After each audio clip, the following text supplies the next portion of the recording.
우리 주님께서 부활하셨습니다. 우리 좌우에 계신 분들과 함께 우리 부활의 인사 함께 나누겠습니다. 주께서 부활하셨습니다. 우리 한번 인사하겠습니다.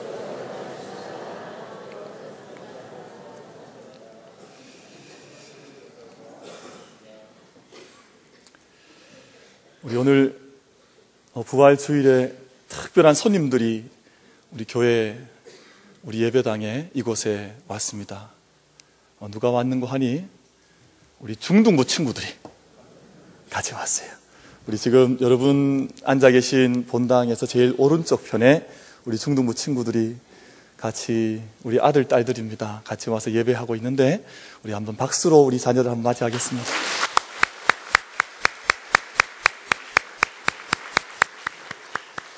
원래 중등부 때는 이렇게 박수 쳐주면 대단히 어색해합니다. 대단히 쑥스러워하고, 그러나 저희 우리 어른들이 함께 환영하는 마음이 있다는 것을 우리 중등부 친구들이 같이 잘 마음으로 받아주시면 고맙겠습니다. 세월호 구조 작업이 지금도 진행이 되고 있습니다. 구조 작업을 위해서 계속해서 기도해 주시고, 우리 장로님 기도하셨습니다만 희생자 유족들 그리고 실종자 가족들 위해서 계속해서 기도해 주시기를, 특별히 우리 교회가 깨어서 이럴 때 아픔과 또 우리의 고난을 함께하는 영적인 행진이 이어지기를 부탁을 드리겠습니다. 단원고등학교 학생들이 배가 침몰할 때 부모님들께 문자 메시지를 보냈습니다. 그 문자 메시지의 내용들이 대부분 엄마, 아빠에 대한 사랑의 메시지를 보냈습니다. 배가 기울어진 상황에서 다른 것들을 할 수 있고 이래저래 여러 가지 일을 할 수 있었겠습니다만, 그때 그 시각에 아이들이 엄마 아빠를 기억해서 사랑한다 하는 그런 문자 메시지를 보냈습니다. 엄마 말 못할까봐 미리 보내놓는다, 사랑해. 아빠 걱정하지마, 구명조끼 입고 애들이랑 뭉쳐 있으니까. 엄마 아빠에게 메시지를 보냈습니다. 그리고 친구들에게도 서로 친구들끼리 문자 메시지를 주고받았습니다. 다들 사랑한다, 내가 잘못한 거 있으면 용서해달라, 그런 메시지를 아이들이 그 시간에 서로 주고받았습니다.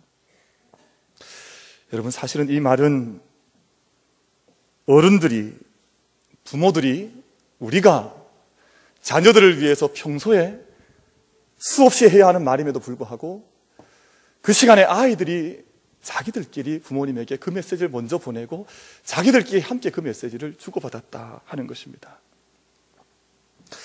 세월호가 기울어져 갈 때 단원고등학교 선생님들 가운데 물이 차 들어오는 선내에 남아서 학생들을 구한 선생님이 계셨습니다. 선생님이 계셨던 곳이 구조선과 멀지 않은 곳이었기 때문에 그 구조선에 올라타서 생명을 구할 수 있었음에도 불구하고 아이들을 찾아다니면서 구명조끼를 건네주고 빨리 여기서 나가라고 그렇게 아이들을 독려하다가 선생님은 생명을 잃었습니다.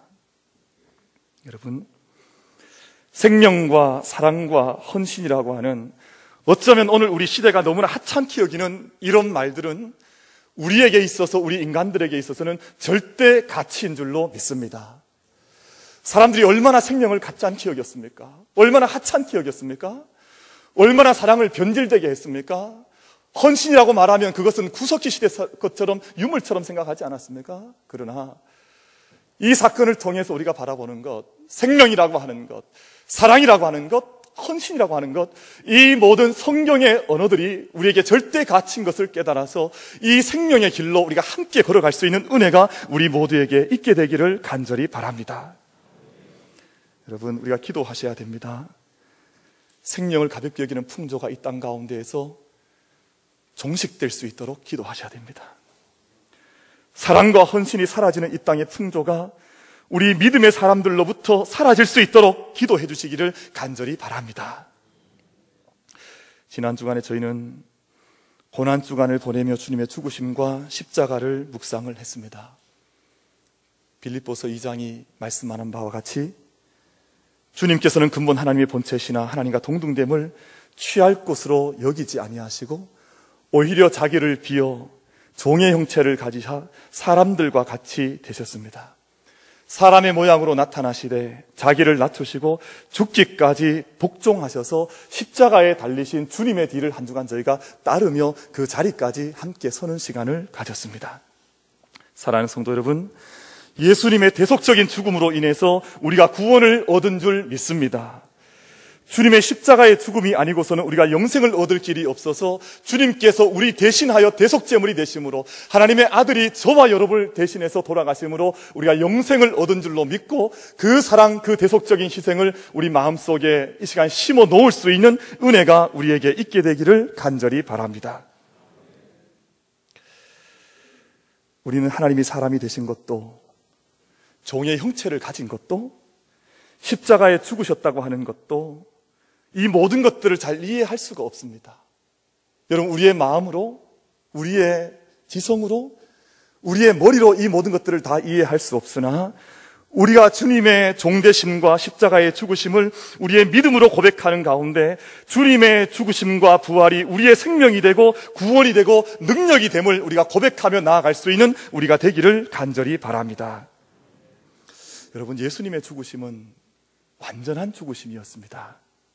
예수님께서 오후 3시쯤에 운명을 하셨습니다. 이제 몇 시간이 더 지나서 저녁 일몰이 되면 유대인의 안식일이 시작이 되고, 안식일에는 예수님의 장례를 치를 수 없다는 것을 알았던 아리마대 요셉이 담대히 빌라도에게 나아가서 예수님의 시신을 요청하고 구하였습니다.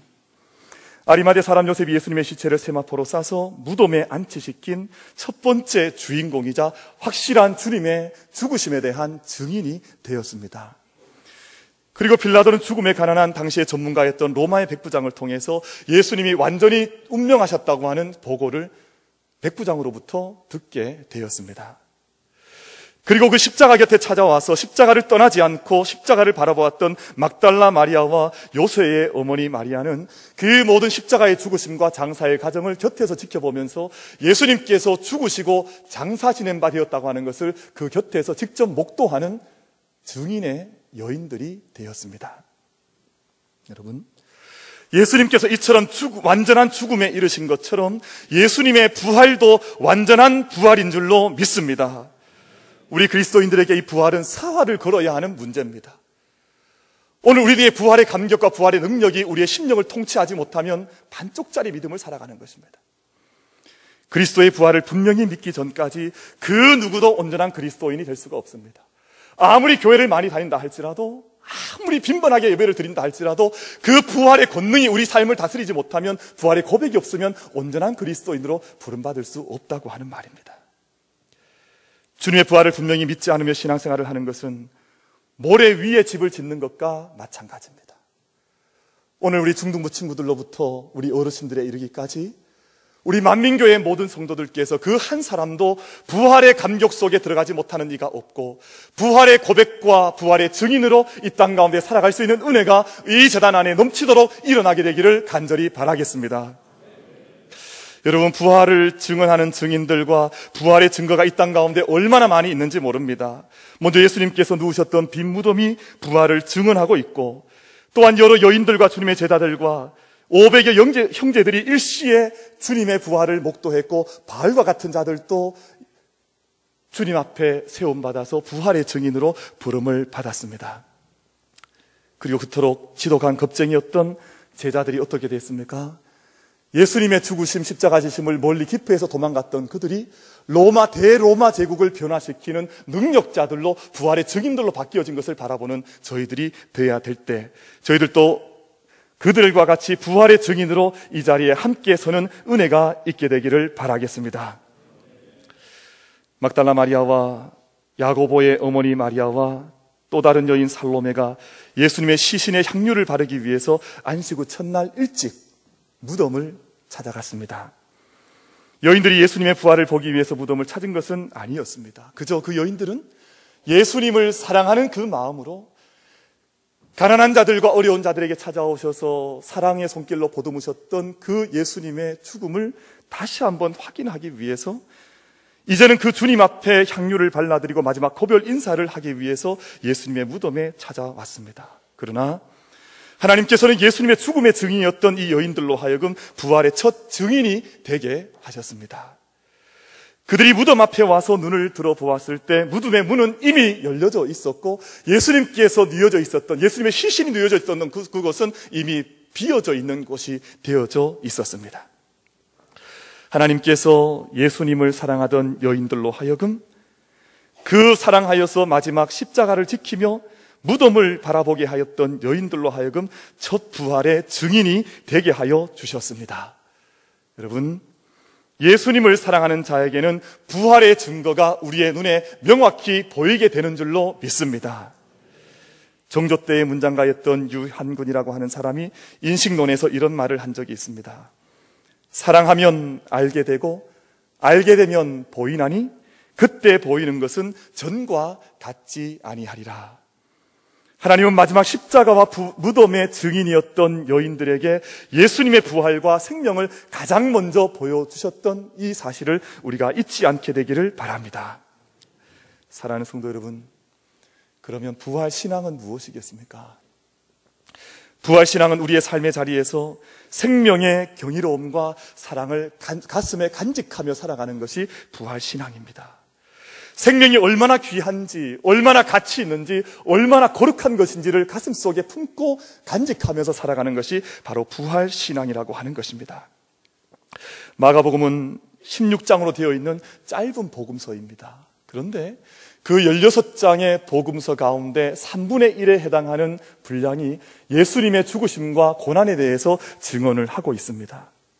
왜 3분의 1이나 되는 큰 분량을 들여서 주님의 죽으심과 고난에 대해서 자세하게 설명을 해주고 있겠습니까?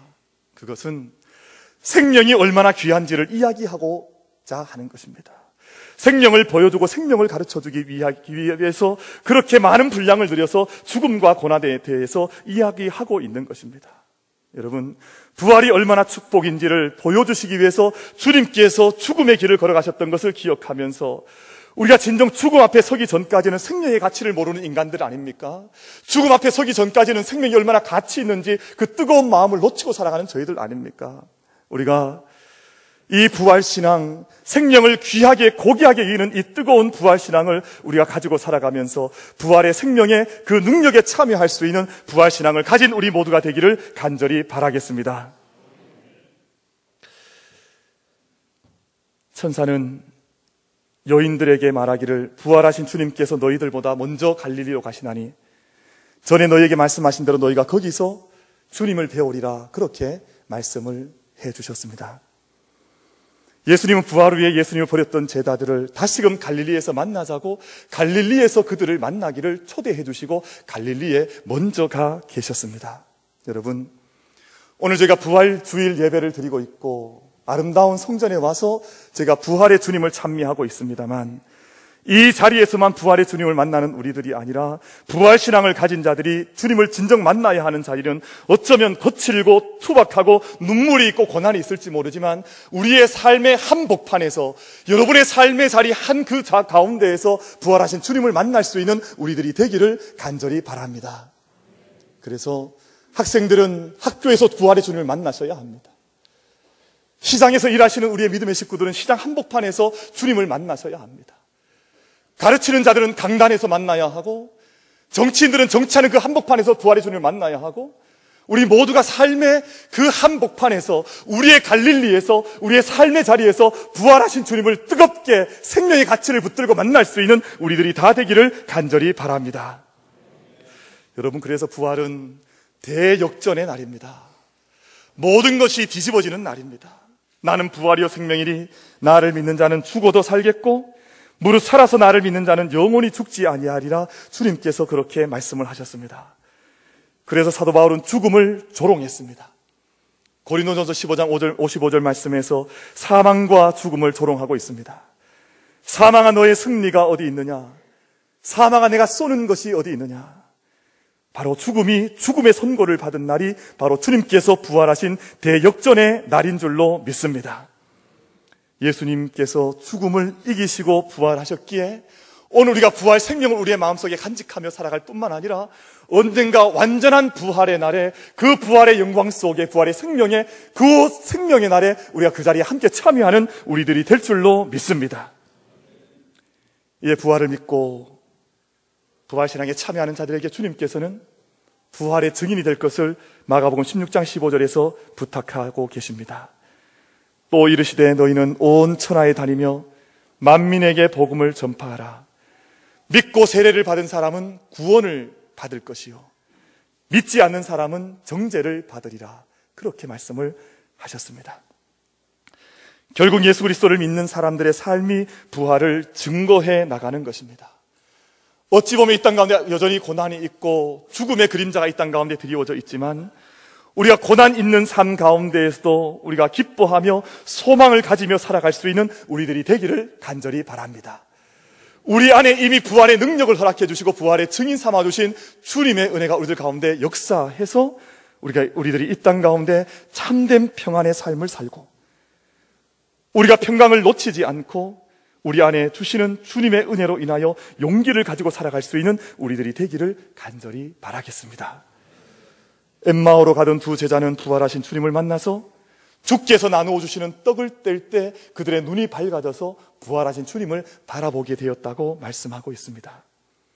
오늘 우리가 성찬식에 함께 참여함으로 우리의 믿음의 영적인 눈이 밝아지고 죄와 죽음에 빠진 우리를 위해서 살구를 찢겨주시고 피를 흘려주신 그 사랑과 부활의 주님을 우리의 마음의 눈으로, 영의 눈으로, 우리의 삶의 눈으로 확인하고 만날 수 있는 이 날이 될 수 있게 되기를 주님의 이름으로 축원을 드리겠습니다.